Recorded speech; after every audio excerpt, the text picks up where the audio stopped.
So I was watching a live stream this morning, and it was by somebody on the left, and I was enjoying it until they came out with a bit of a clanger, and it happened to be a misogynist clanger. This particular person, he is very good on different subjects, very intelligent, has a very large audience, and makes a lot of money from what he does. He makes about $35,000 a month as a YouTuber, and I learn things from his site. But I also, once again, this is a very common thing with male YouTubers, particularly people who are gamers. Not all gamers are like this, and not all male YouTubers that are on the left are like this, and not all male YouTubers full stop. But it's a common enough thing, this kind of what some people might call a sort of a boy type behavior, that it just reflects how misogyny is normalized so much, even in circles which would consider themselves fairly politically correct, or fairly intelligent and understanding of those issues. And one has to, I brought this up a few times in my videos about misogyny and how commonplace it is, online in particular. Now, online is in some ways a different world to real life, but it also allows people to almost to not have a filter on what they really think.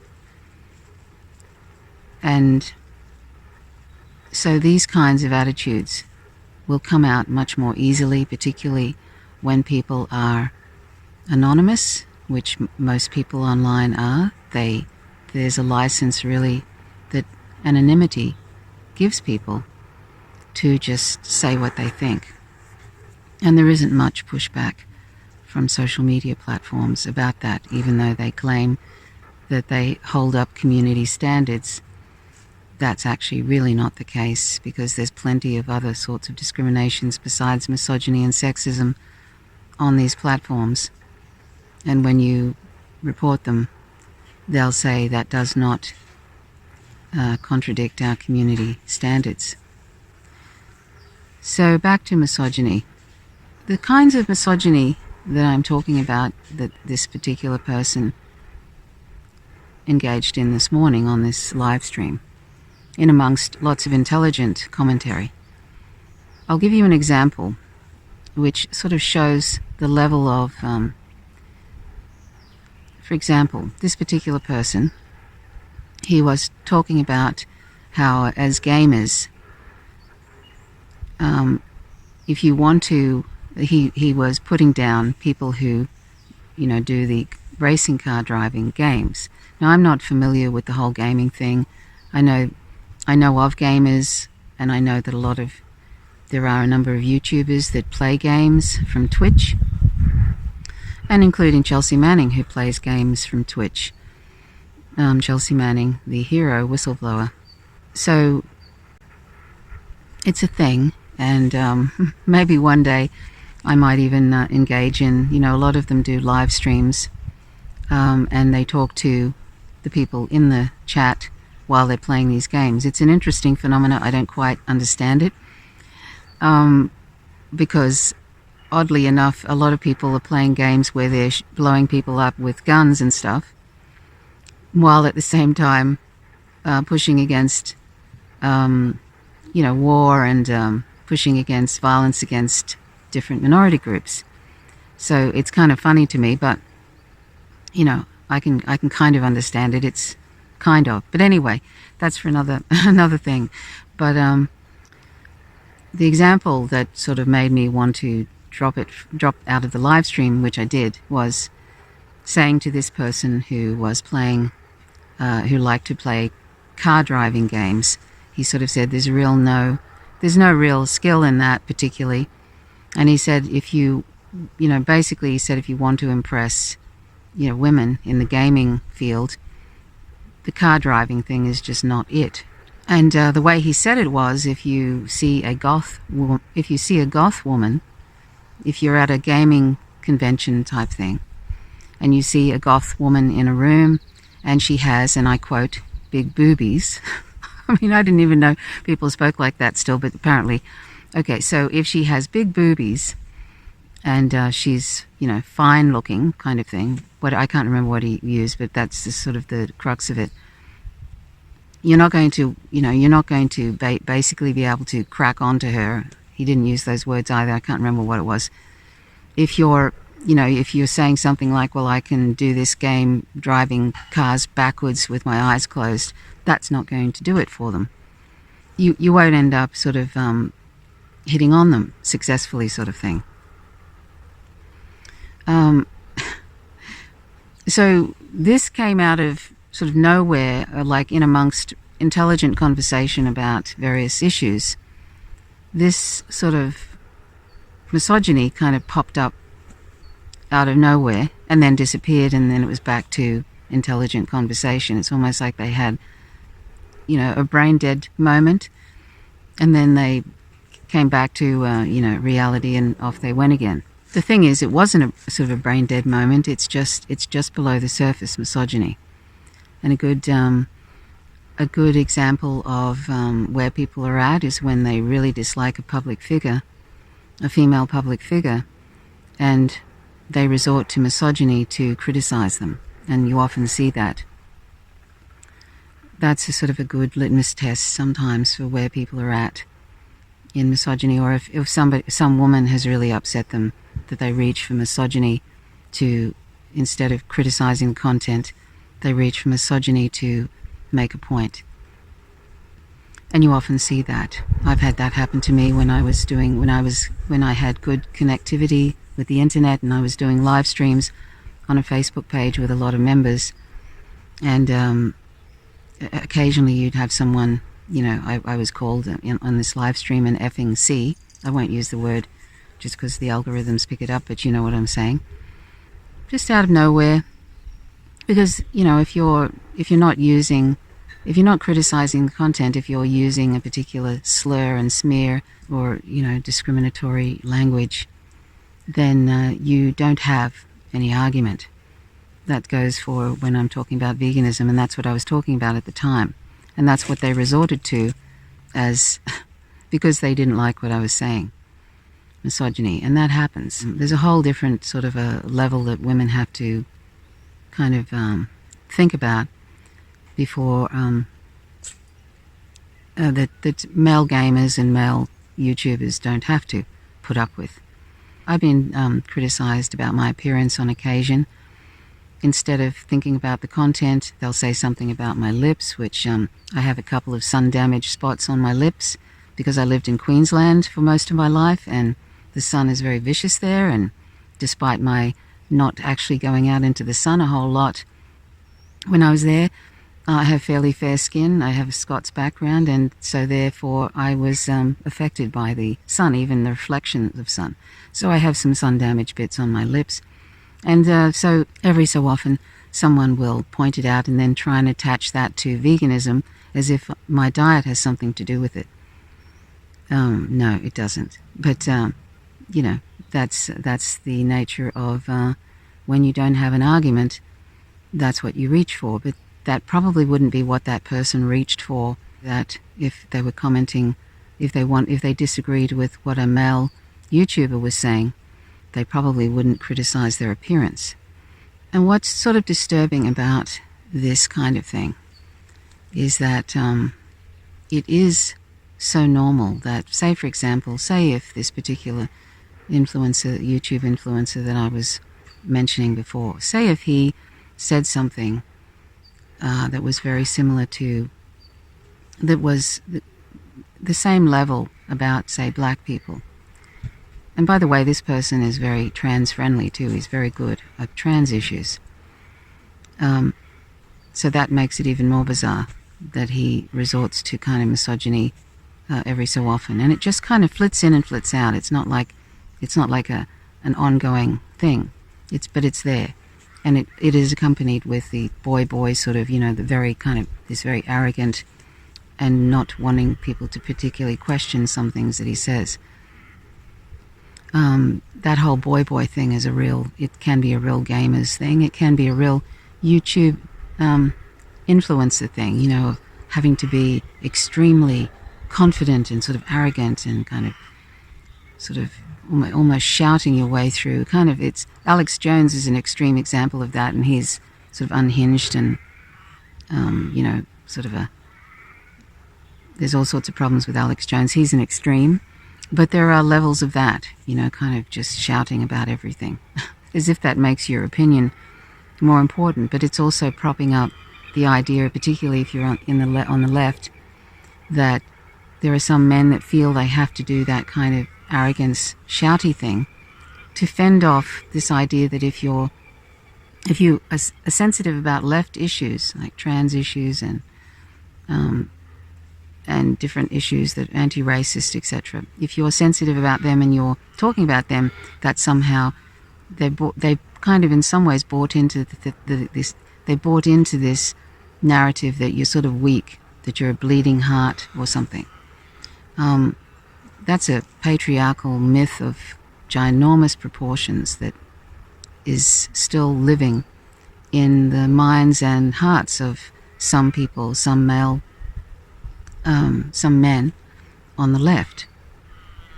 And it's in general, it's as if you have to compensate for if you're empathetic about issues like racism and transphobia and sexism and all of that, that somehow you have to compensate by kind of yelling into the microphone and chest beating and maybe playing some real boy games if you're doing a live stream. That's kind of sad. Not everybody does that. Like there's two YouTubers that I know of. One is H Bomber Guy, and another one is Philosophy Tube. I forget his name. Oliver, I think, is his first name. They don't seem to do that. So it's very possible to actually be a lefty and male on YouTube and have a lot of subscribers and do very well financially from that and not be chest beating and not be buying into the misogyny and stuff. And I wish more men would do that. If you're afraid of being called a soy boy, which is not only anti-vegan and it's also homophobic, it's also based on a myth about soy, complete, myth about what happens if you eat soy. I mean, look it up, the science, and also it's misogynist. There's 3 different things in that. And also this word cuck, which is unfortunate. And then there's the word woke scold. There's three different things that are problematic in different levels. I mean, woke scold, I'm getting off the point here, but the word woke actually originated from the black community and was used as a word for people who are aware of social issues, social justice issues. I think that's the definition of it, woke. So people are appropriating that word woke and then turning it against people who are on the left or who are criticizing different communities or something, or criticizing their own community. They would be considered woke possibly woke scolds. So that word's been appropriated and then turned around to then turned on. That whole word woke has actually been turned around by the alt-right on the left.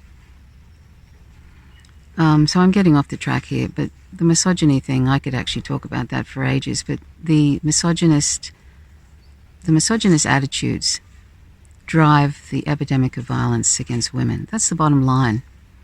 They drive the epidemic levels of domestic violence, like here in Australia. Almost every week there's a woman killed, or a woman and the family killed by their partner, usually always a male partner. And what gives that male partner the idea that if he's depressed or if he's unhappy with life, that he can take out his whole family, children, and his female partner? What gives him that idea that that's okay to do that? In the United Kingdom, it's almost two women a week during the coronavirus who've been killed by male partners, and their families often been killed too. It's like almost like they view them as their property, or they don't want to go out alone, so they take their property with them. Where does that attitude come from? We have to ask ourselves these things. So there's epidemic levels of misogyny, and accompanying that, of course, because misogyny creates this otherization of women. And then you have those who perpetrate that idea, even if it's in just minor forms like big boobies, goth women, that sort of thing. And it just flits in and out. It normalizes that, and eventually that leads to violence against women. Epidemic levels of rape. It's hard to find a woman that hasn't been sexually assaulted or sexually harassed or raped. It's very hard to find women that haven't been in their life. And why is that? Because misogyny and sexism is so normalized that people don't even push back on it much anymore. And we live in a patriarchal society, and that is kind of almost, along with speciesism, it's the last bastion of discrimination that seriously needs to be addressed. I've received the double whammy of being from the LGBT community and having misogyny and homophobia all wrapped up in one. That's not happened too often to my face, but I know it happens. And it's affected my life. So you have two forms of discrimination. If I was black, I'd have three. Anyway, but back to that live streaming YouTube influencer who says a lot of intelligent stuff about a lot of different things, leftist things. I'd really like, it's sad when you can't just relax and listen to somebody speaking about leftist things in an intelligent way and then have that thrown in, which just is sort of so cringeworthy to me. It's so cringeful, and it makes me feel sad. It makes me feel sad enough that I want to do a video on it because,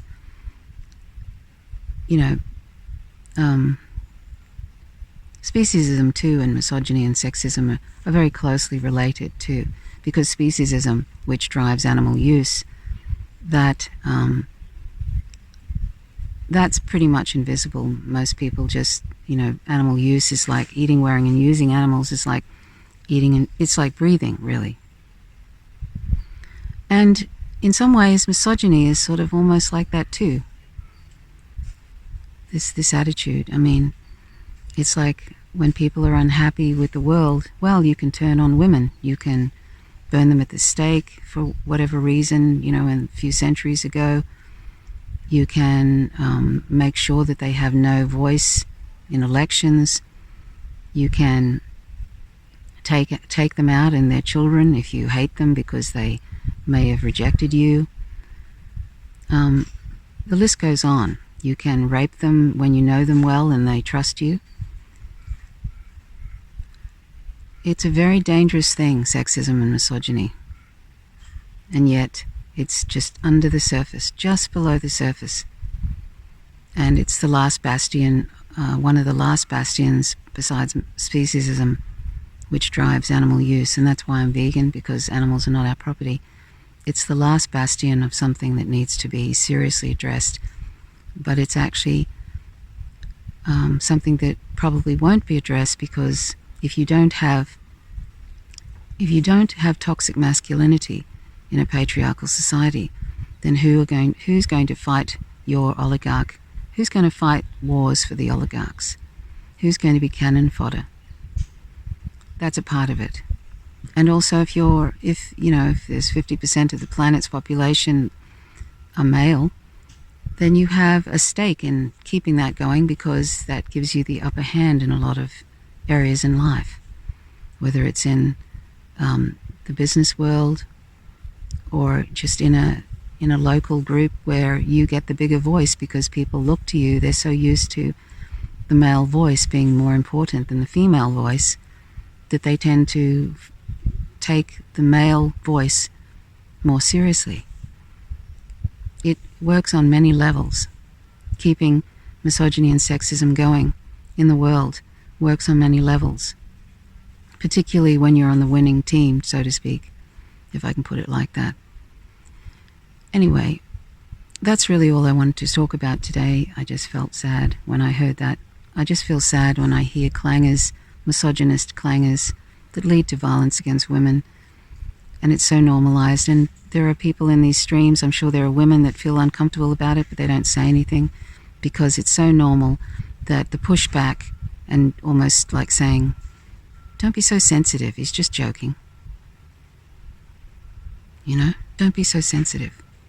Imagine saying that to a black person if someone came out with a big racist clanger in a live stream. Oh, don't be so sensitive. See, that really wouldn't happen, and that's the difference. Racism is sort of seen more as a serious issue. Sexism and misogyny, not really. And yet, there's probably more killing of women and more assaults and violence against women due to sexism and misogyny in the world, in history, than all these other discriminations put together. I can guarantee it's probably billions of women. Anyway, so thanks so much for watching. Please subscribe if you haven't already. Till next time, bye for now.